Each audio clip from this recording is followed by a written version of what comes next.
yes, the difference between Japanese anime and other countries' animated TV series?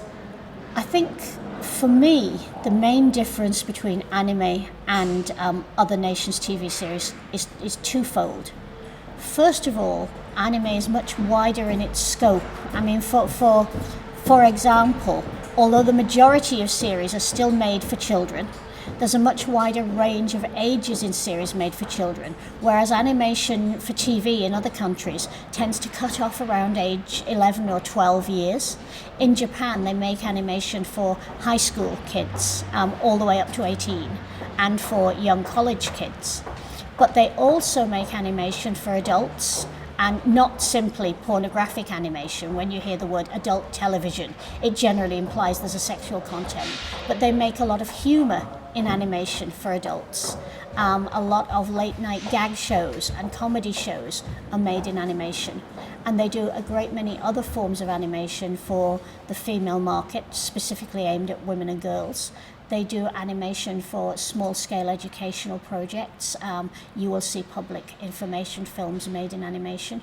So it's a much wider-ranging audience than the audience in, say, Britain or America has traditionally been. And of course, that's been one of its big attractants around the world, that when people see animation, that they think, wow, this is for me. This isn't Teletubbies. This isn't Dora the Explorer. This is something that I can relate to. This is a really cool science fiction show. This is a great fantasy show. They tie into that very closely. If you look at Game of Thrones, which of course is currently probably the biggest TV series success, the fantasy audience was traditionally thought of as being a bit geek, a bit teenage. But Game of Thrones is the water cooler conversation in major banks, in offices all over the world. And people of all ages are watching it. And it's just the same for anime outside Japan.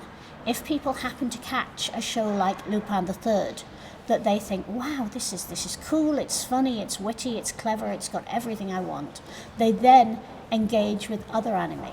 So that's the first thing, that it's much wider and more universal in definition. And the second thing is that the range of artistry it embraces and the range of subject matter it embraces is literally almost limitless.